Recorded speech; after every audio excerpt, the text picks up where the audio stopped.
మీకు దొరకని దోషం పోవాలి అంటే ఒక్క నంది అభిషేకానికే పోతుంది.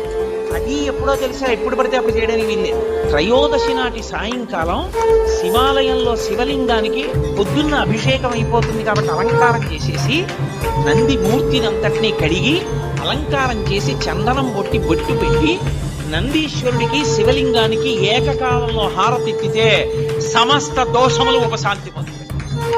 ఒక్క త్రయోదశి నాడే, ఇక ఇంకొక రోజు లేదు.